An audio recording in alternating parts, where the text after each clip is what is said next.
പണ്ടാരഭൂമി സർവേക്കെത്തിയ ഉദ്യോഗസ്ഥരെ പ്രതിഷേധക്കാർ തടഞ്ഞു. ആന്ത്രോത്ത്, കവരത്തി ദ്വീപുകളിലാണ് പ്രതിഷേധം. ഭൂവുടമകളുടെ അനുവാദമില്ലാതെ സർവേ പാടില്ലെന്ന് പ്രതിഷേധക്കാർ.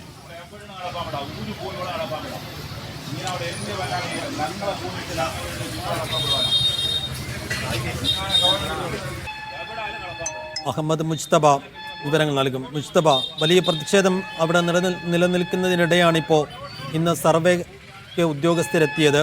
എന്താണ് അവിടുത്തെ സാഹചര്യം?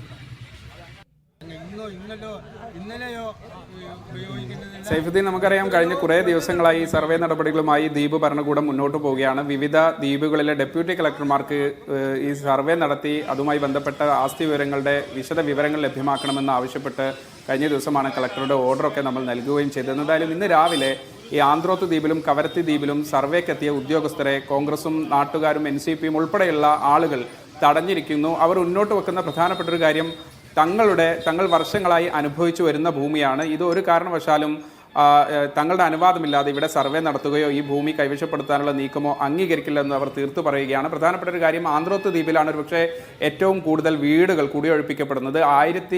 ആയിരത്തിലധികം വീടുകൾ ആന്ത്രോത്ത് ദ്വീപിൽ മാത്രം കുടിയൊഴിപ്പിക്കപ്പെടും. മാത്രമല്ല വിവിധ മരങ്ങൾ, അതോടൊപ്പം തന്നെ ആരാധനാലയങ്ങൾ, വിവിധ കെട്ടിടങ്ങളൊക്കെ, കൊമേഴ്ഷ്യൽ കെട്ടിടങ്ങളൊക്കെ പൊളിക്കപ്പെടുമെന്നുള്ളൊരു ഭീതിയാണ്. മാത്രമല്ല ഈ വീടുകൾ ഒഴിപ്പിക്കപ്പെട്ടാൽ കൃത്യമായ നഷ്ടപരിഹാരം ഉണ്ടാകുമോ എന്നുള്ളൊരു കാര്യത്തിലും വ്യക്തതയില്ല. പ്രത്യേകിച്ച് ഇന്നലെ ഹൈക്കോടതിയുടെ ഒരു നിരീക്ഷണം പോലും ഇക്കാര്യത്തിൽ ഉണ്ടായിരുന്നു. എന്തായാലും ഇന്ന് രാവിലെ ഉദ്യോഗസ്ഥർ, പ്രത്യേകിച്ച് ഡെപ്യൂട്ടി കളക്ടർമാരുടെ നേതൃത്വത്തിലുള്ള റവന്യൂ ഉദ്യോഗസ്ഥരുടെയും PWD ഉദ്യോഗസ്ഥരുടെയും ഒക്കെ നേതൃത്വത്തിലുള്ള ഒരു സംഘം വിവിധ സ്ഥലങ്ങളിൽ സർവേക്ക് എത്തിയപ്പോഴാണ് വിവിധ ആളുകളും നാട്ടുകാരും ഒക്കെ തടഞ്ഞ് ഈ ഉദ്യോഗസ്ഥരോട് കൃത്യമായ പ്രതിഷേധം രേഖപ്പെടുത്തിയത്. ഇപ്പോൾ ഒരു പ്രതിഷേധ പ്രകടനം കൂടി ദ്വീപിൻ്റെ വിവിധ ഭാഗങ്ങളിലായി നടക്കുന്നുണ്ട്. എന്തായാലും കനത്ത പ്രതിഷേധമാണ് ഈ പണ്ടാരം ഭൂമി തിരിച്ചുപിടിക്കലുമായി ബന്ധപ്പെട്ട് ദ്വീപിലും പ്രത്യേകിച്ച് വിവിധ കവരത്തി, ആന്ത്രോത്ത് ഉൾപ്പെടെയുള്ള ഇപ്പോൾ സർവേ നടപടികൾ ആരംഭിച്ചിരിക്കുന്ന വിവിധ ദ്വീപുകളിലും നടക്കുന്നത്. സൈഫുദ്ദീൻ.